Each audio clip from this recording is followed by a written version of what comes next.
is how you start off a video celebrating a truly historic season in NFL history.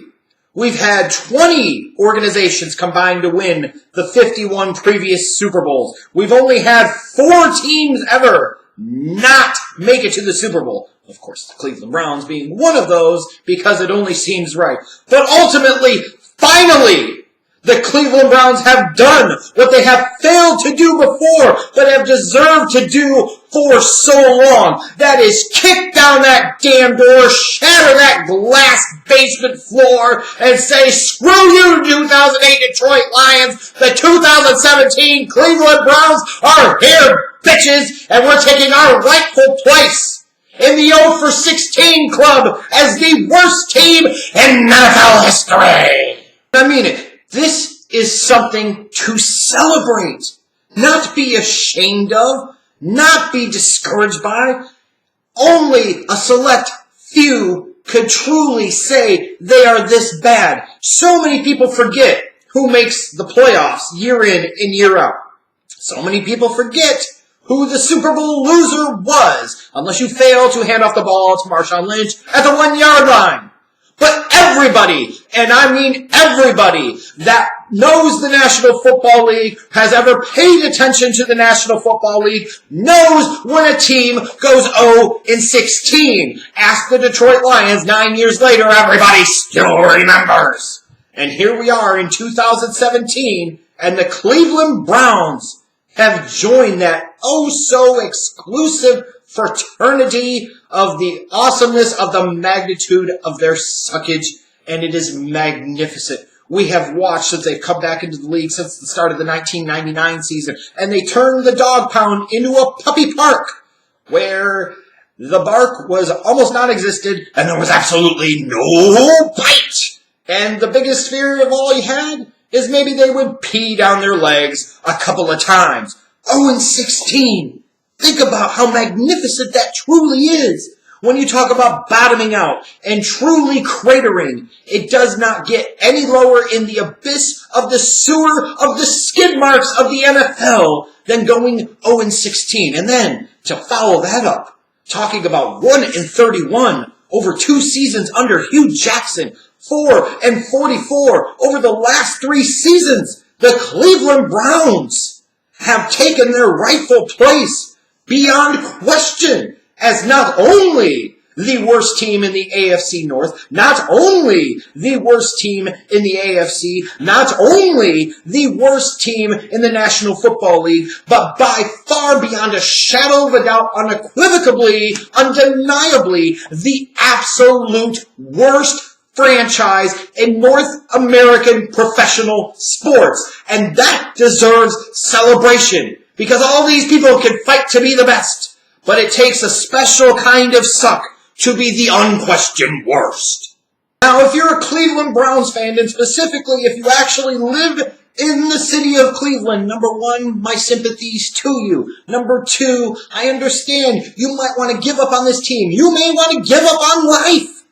But understand, even though Joe Thomas, after playing over 10,000 consecutive snaps, was lost for the rest of the season due to an injury, the passing on Carson Wentz and Deshaun Watson in the first round of the past 2 drafts caught up with them. The fact that Deshaun Kaiser didn't develop at all whatsoever, so you go into 2018 looking for the same quarterback you were looking for in 2017 that you were in 2016, that you were in 2015, 14, 13, 12, 11, 10, 9, 8, 7, 6, 5, 4, 3, 2, 1, 0, and 1999!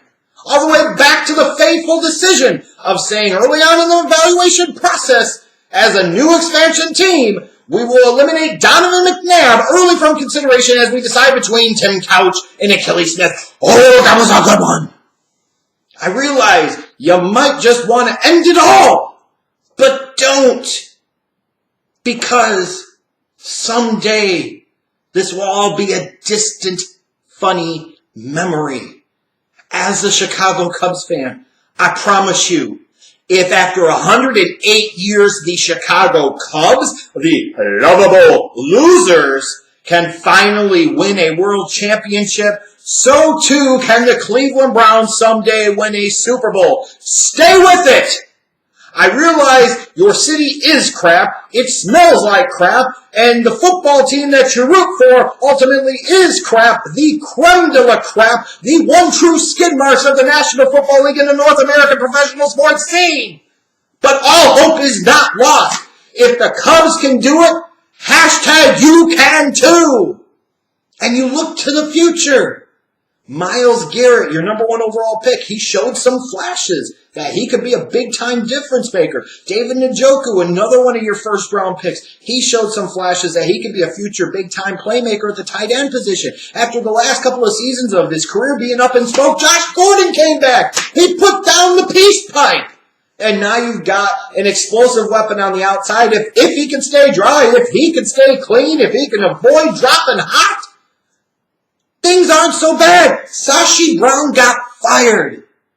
And believe me, that is a glorious thing because he is another in a long line of people that ran the football side for the Cleveland Browns, that were in over their heads. They didn't know what the hell they were doing. It's a glorious thing. And yes, ultimately, another GM that only lasted 2 seasons. But when you make bad hires, they make bad decisions, and then you have to perpetuate the cycle of insanity by replacing them again. And keep in mind, this season was not for naught. You went 0-16. You got the number 1 overall pick in the 2018 NFL Draft for the 2nd straight season. Only 5 times in the common draft era of the NFL has that happened, and the Browns have done it the last 2 times. So hip, hip, hooray to you! You got 2 picks in the top 5. Believe me, things went right. And ultimately, more importantly than anything else, you have absolutely nowhere to go but up. Of course, the Browns being run by a criminal of an owner in Jimmy Haslam, still couldn't prevent themselves from doing Browns things. You fired Sashi Brown. Good, great. Then you immediately come out and say, no matter what, that Hugh Jackson is going to be your head football coach in 2018. Now, I understand that I was once an advocate for Hugh Jackson and thought he was a good choice for the job. But you know what? Shit changes. And ultimately, when he came out after 2016 and said, this team is not going 1-15 again, if they do, I'll jump in the lake. And he technically should be able to get out of that because, indeed, they did not go 1-15. They did worse. They went 0-16. The fact that you're going to allow him to stay around for a 3rd year? What did you see? What do you think he did? What development or progression did you really truly see in this football team that indicates that Hugh Jackson deserves a 3rd year? Furthermore, when you fire a general manager to then proceed to immediately less than 24 hours later hire a new general manager, you are automatically saddling him with the failed hire from a previous regime. Who thinks this makes any sense whatsoever? And then for this organization to sit there and so quickly turn around and announce that they're hiring John Dorsey to be their new general manager, the guy that ultimately lost a power struggle with Andy Reid in Kansas City, the guy that didn't even hire Andy Reid to begin with. This same John Dorsey, which means they were looking for a guy for weeks, which means they allowed Sashi Brown to continue to stay in his position for weeks, knowing damn good and well they were getting rid of him anyways before the season was even over. So now you bring in John Dorsey, and he's saddled with a head coach that he doesn't want, that isn't getting the job done.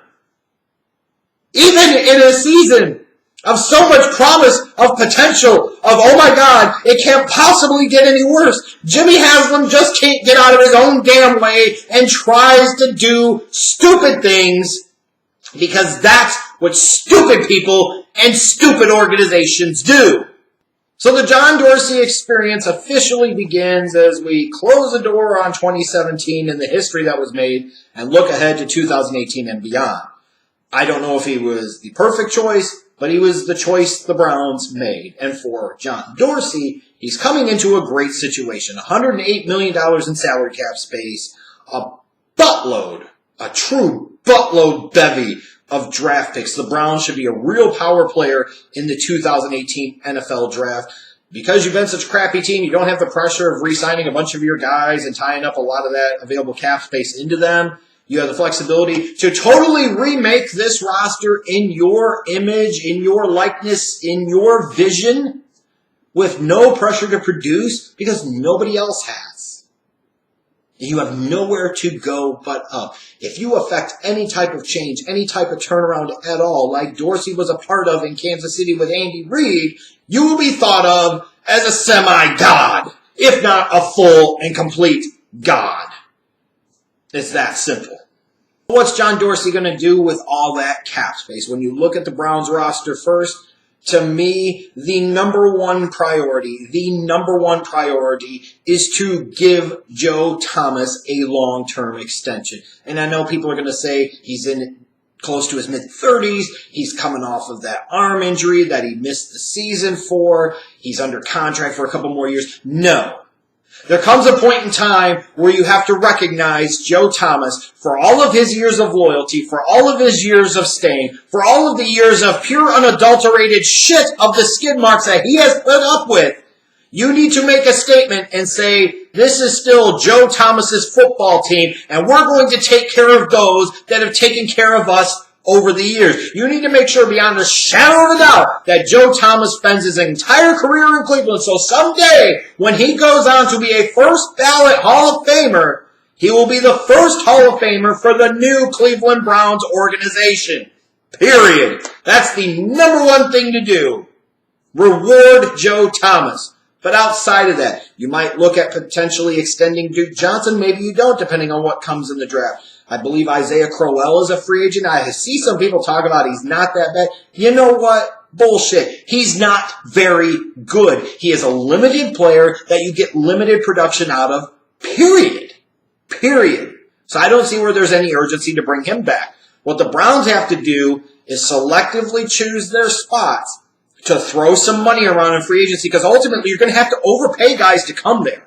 But if you do choose to overpay guys, they will come. And for the Cleveland Browns, they have to make a statement that this can be a destination spot. To me, the number one statement would be signing Malcolm Butler away from the New England Patriots, assuming they don't franchise him. I don't know if they will. They could, but they might not.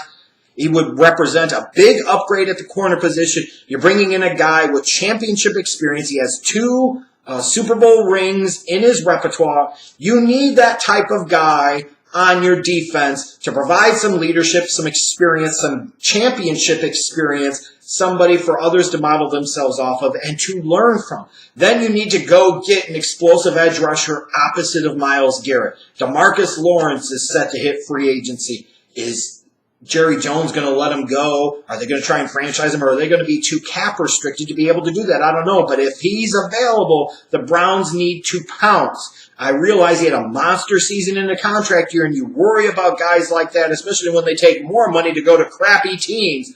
But the potential of the promise of Myles Garrett and DeMarcus Lawrence rushing on the opposite side on the edge for that Cleveland Browns defense could represent a significant upgrade and a team that would be very scary in terms of getting after the quarterback. And then they've got to find some guys in terms of offensive skill players. I wouldn't be surprised if you heard some talk about them going after Jeremy Hill, since Hugh Jackson was familiar with him in their time in Cincinnati. You look at the wide receiver position. Could they get into the sweepstakes for a guy like Jarvis Landry or Allen Robinson or Marquise Lee? Could they bring back Terrell Pryor, who had a disastrous season in Washington, bring him back home at a much cheaper contract? Who knows? We will see. But the Browns need to make a statement or two in free agency.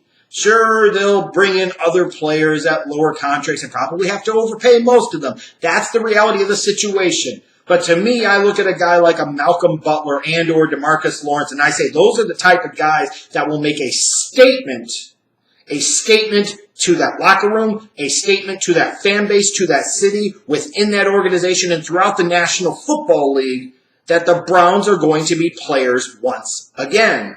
But we all know with free agency, you don't build championship teams that way. You have to draft and develop your own team's core. Period. You must do that. Yes, you can bring in free agents here and there to plug in spots and fill holes in your roster, but championship teams are built through the draft. And the one thing from the previous fail ball regime of Sashi Brown and Paul DePodesta, is at least you can say that John Dorsey walks into a great draft situation. 2 first-round picks, both in the top 5, numbers 1 and number 4. 3 picks in round 2, their own, the one from the Texans for the Osweiler dump, and then the Carson Wentz trade. They got a 3rd-round pick, 2 4th-round picks, 2 5th-round picks, a 6th, a 7th-round pick. They've got a whole bevy of draft picks and a lot of draft picks in marquee premium slots throughout the first 2 days of the draft. This is the type of situation that you can come in and very quickly affect real positive change. So what should the Cleveland Browns do in this draft? I think beyond question, everybody knows it. The number 1 need is quarterback. That is the ultimate duh for any team in the National Football League. Like no team in the National Football League coming up into this 2018 draft has a bigger, more obvious, glaring, gaping hole of need in their organization than the Browns do at the quarterback position. It has been 19 seasons of complete and mostly suck at the position, and that's why the Browns have become the true skid marks of the National Football League. They must once and for all find that guy. That guy is in this draft, I assure you. It is ultimately incumbent upon the Cleveland Browns to find that guy, get that guy, and build around him and change the entire trajectory of that organization right then and there. And then when you look at that, you have to say, you need to get that young quarterback help. They need a franchise 3-down running back, period. Saquon Barkley. I'm sorry, I got something to mention. Saquon Barkley. They need a 3-down running back in a big, bad way, almost as badly as they need a young franchise quarterback to build around. They need some help outside at wide receiver. I mean, how much can you really count on Josh Gordon? We could count on Corey Coleman to come through when the team really needed him and drop that 4th and 2 pass to ensure and cement that 0-16 season. But there is talent and athleticism on the outside. Not a ton of production, not a ton of reliable production at this point. Are you really going to go into a season with a young quarterback potentially and say, we want you to survive with Josh Gordon and Corey Coleman on the outside and that's it? I don't think so. And even if they spend some money in free agency to address the position, they will need to draft it again, multiple times. Like they did in 2016, but not suck at it, that type of thing. Then defensively, they need some athleticism and speed, I feel like, in the secondary and at the linebacker position, all over the place. And the real truth of the matter is, you could say that they're kind of good on the offensive line, they're kind of good on the defensive line, and you're not totally wrong. Like some of the fundamentals for a potentially successful team are there for the Browns in terms of the trenches because there is talent there on both sides of the ball. But make no mistake, when you go 4-44 over a 3-year stretch, 1-31 over a 2-year stretch, you just came off of an 0-16 season. Potentially every single person has their job at stake. Everybody can potentially be replaceable, except Joe Thomas! But when I look at this, I think back to the movie Draft Day. And when Kevin Costner's character had written down on the little thing, Vontae Mack, no matter what, I look at this draft and I feel like it's very similar. You must find that young quarterback no matter what, and it must be Saquon Barkley no matter what. Let me repeat that. You must find that young quarterback, and it must be Saquon Barkley no matter what. I will repeat this a 3rd time. You must find that young quarterback, whether it is Sam Darnold, whether it is Lamar Jackson, or whether it is Josh Allen, and then you must walk out of this draft with Saquon Barkley. It is a young quarterback, Josh Allen, and Saquon Barkley no matter what. And then, as you go through the rest of the draft, you try to maneuver yourself and figure out ways to potentially get additional draft pick currency for 2019 and maybe including 2020. But ultimately, you can kick rocks about the trading down crap, especially with those 2 top 4 picks. You can kick rocks about this or that or anything else. Pretty much everything is a damn need. And what we know they need is they need that young franchise quarterback to build around. And they must get Saquon Barkley, period. It is like so freaking obvious, especially with John Dorsey and his ties to Kansas City. Inevitably, I feel like he's going to be a player to try and bring Alex Smith in. That gives you a short-term guy. Sure, you're not winning a championship with Alex Smith, as I've talked about for years, but Alex Smith would be a guy that would help effect positive change immediately in that locker room, in that roster, on the football field, offensively. It would affect positive change, allowing you to develop a young quarterback like a Lamar Jackson or like, a Josh Allen. Or if you feel so inclined, you roll the dice day one with Sam Darnold, and then you go get Saquon Barkley no matter what. No matter what. Saquon Barkley specifically, no matter what. Browns fans around the world, like there would be Browns fans around the world. I offer this as a gift. Some TP to wipe those skid marks of the 2017 season out of your collective NFL fandom underpants. And no, it's going to get better. It has to get better. It will get better as long as John Dorsey gets that young quarterback and Saquon Barkley, no matter what, you will be in the playoffs guaranteed by 2019, and you can book it because the Schleg Daddy says so.